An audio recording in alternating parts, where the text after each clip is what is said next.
사무엘상 17장 45절. 이 사무엘이라는 책은 앞에 사무엘 선지자 얘기가 나옵니다만 주로 다윗의 이야기가 쓰여져 있죠. 그 중에서 17장은 너무나도 유명한 다윗과 골리앗의 전투 장면을 담은 그런 챕터입니다. 사무엘상 17장 45절.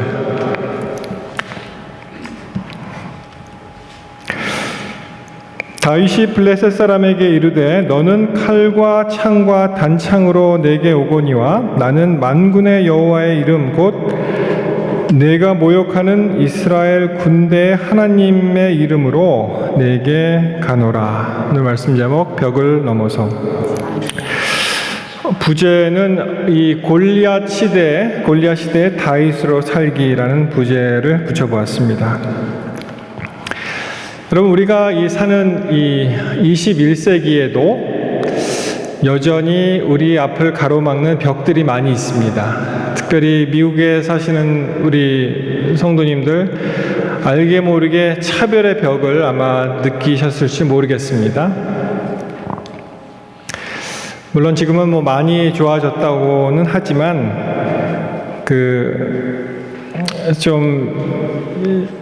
좀 심하게 얘기하면은 미국 사람들의 엷은 미소 뒤에 숨어 있는 비수가 어떤 게 있는지 모를 때가 참 많이 있는 것 같아요.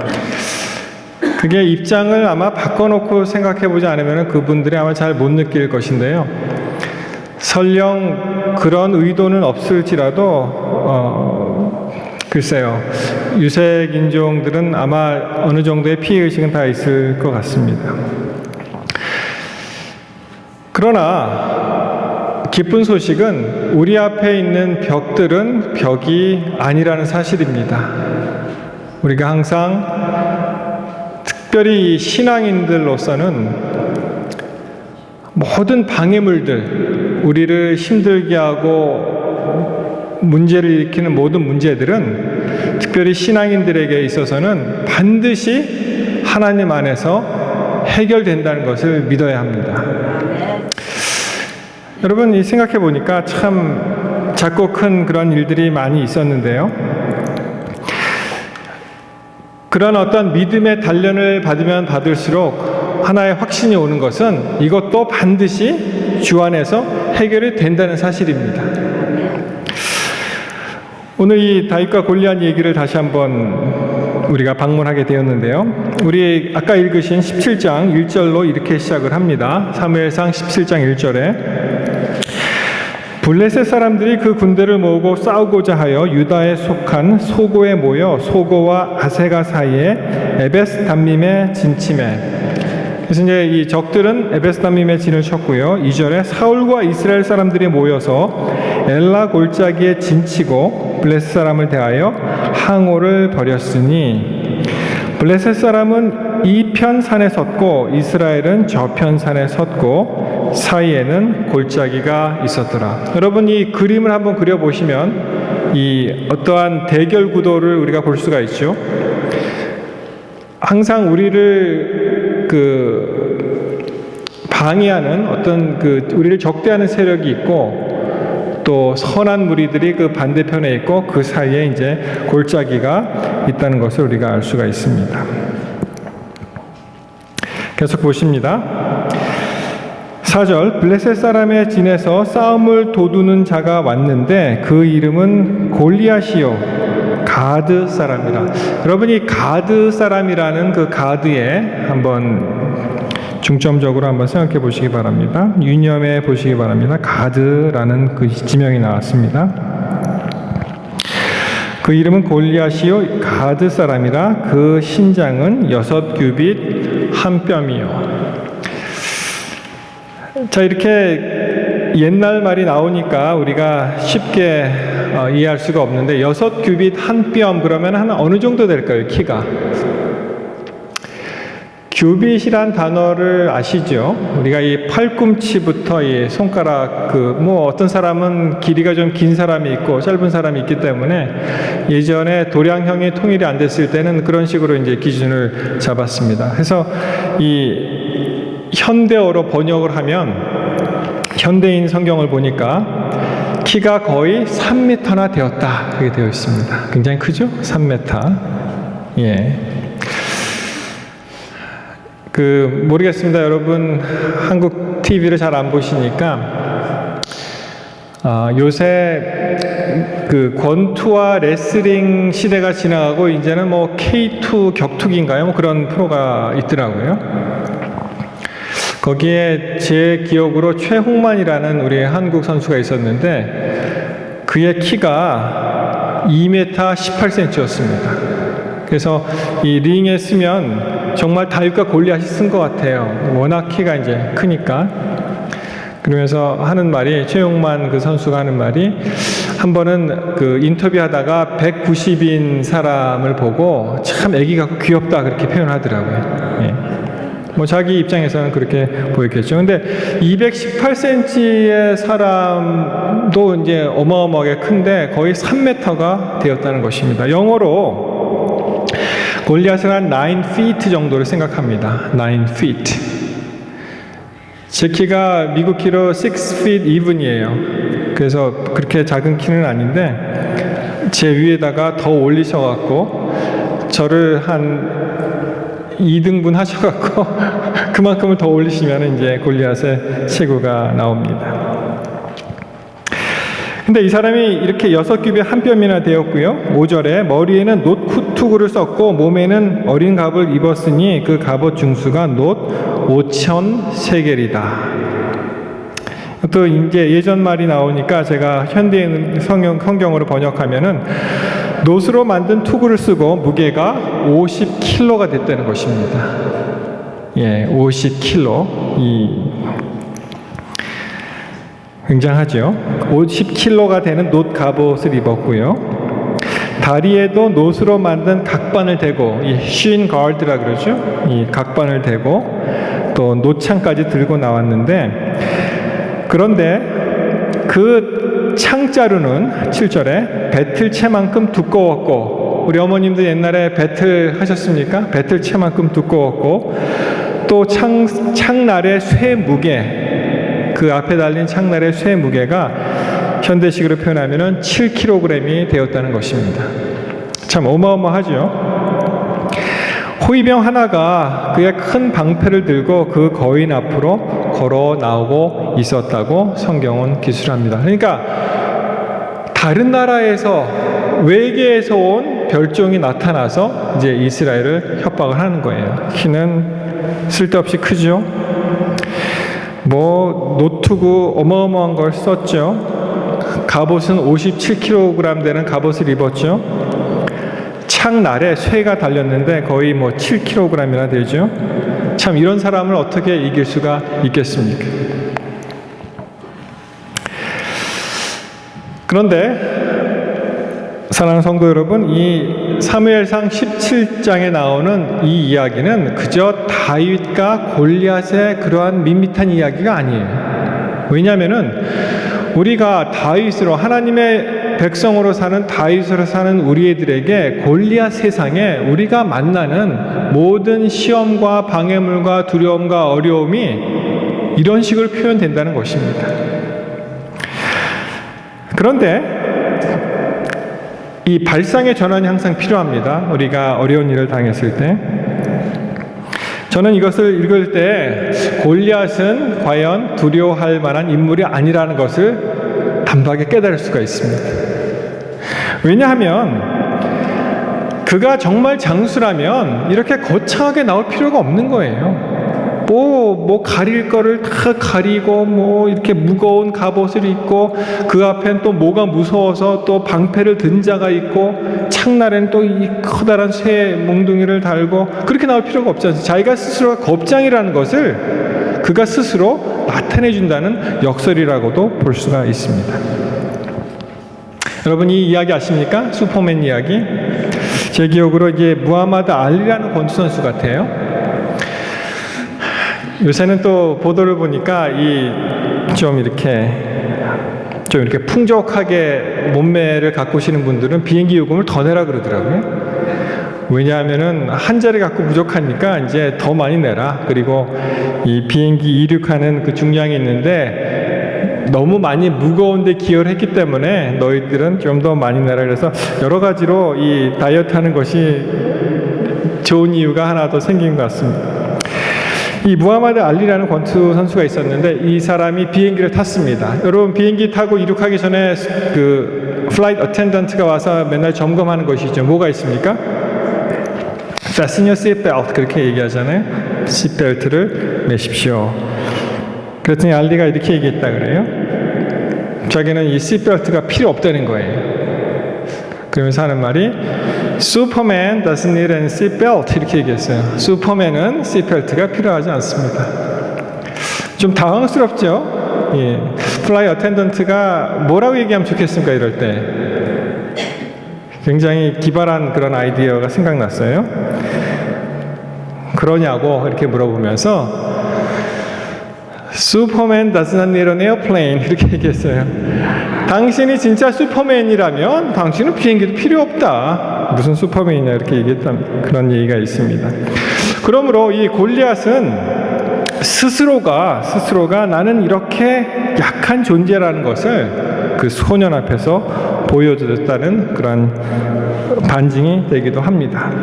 여러분 그에 비해서 이 다윗은요 참 그냥 그대로 나갔잖아요. 그냥 그대로 정말 담대하게 나갔습니다. 그냥 그대로 나가고 그가 물매와 정말 조약돌 5개를 골라서 나갔는데요.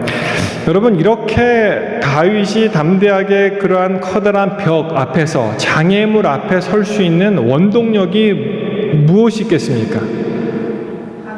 뭐가 그렇게 그를 그렇게 담대하도록 만들었을까요? 그것은 말씀하신 대로 하나님의 임재였습니다. 그가 믿음을 가지고 하나님의 임재를 체험하기 때문에 그렇게 나설 수가 있습니다. 자, 17장 45절에 있는 말씀 다시 봅니다. 다윗이 블레셋 사람에게 골리앗이죠. 너는 칼과 창과 단창으로 내게 오거니와 나는 만군의 여호와의 이름 곧 내가 모욕하는 이스라엘 군대의 하나님의 이름으로 내게 가노라. 여기 하나님의 이름이라는 그 표현은 굉장히 중대한 그런 의미를 가지고 있습니다. 여러분 우리가 이름하면 그저 사람을 부르기 위해서 부르는 게 이름이라고 생각을 하잖아요. 그렇죠? 우리가 만약에 이름이 없다면 우리 김용수 장로님 앉아 계신데 이 장로님의 이름이 만약 없다면 어떻게 하시겠어요? 굉장히 길어질 겁니다. 그렇죠? 뭐 어떻게 하시겠습니까? 그 있잖아 우리 교회 제일 멋있게 생긴 그 장로님 계시잖아 그렇게 얘기하시겠어요? 그럼 막 또 사람들이 다툼이 일어날지도 모르잖아요. 아니야 이 사람이 더 멋있어 막 이렇게. 아니 저기 오클랜드 쪽에서 오시는 그 장로님 계시잖아 뭐 그러면은 누구지 굉장히 힘들 거예요. 아 뭐 키는 얼마고 뭐 눈 색깔은 어떻고 넥타이는 뭘 좋아했으며 참 멋있는 젠틀맨. 그리고 굉장히 수치가 길어질 것입니다. 그 정도의 이름의 그 효과가 거기에 그치는 것이 아니라 하나님의 이름이라고 하는 것은 그분이 가지고 있는 품성, 속성 전체를 표현해주고 있는 그런 단어가 바로 하나님의 이름. 우리가 생각하는 그 이름을 넘어서 그 하나님의 그 존재하신, 임재하신 그것을 나타낼 수 있는 그런 강력한 그런 단어 표현이 됩니다. 그래서 이 다윗은 정말 현각 단신 혼자 한 것도 왼손으로 왼손으로 나아가서 골리앗을 맞설 수 있는 것은 그가 갑자기 골리앗이 나타나서 그렇게 임했다기보다는 그의 평소의 삶 자체가 그렇게 살았다는 것이죠. 그 삶 자체가 오늘날 갑자기 골리앗이 나타나서 그를 압제하기 위해서 어떠한 오만의 용기를 부린 것이 아니라 그의 삶 자체가 매일매일의 삶 자체가 하나님의 이름을 기억하고 임재하심을 체험하고 믿음으로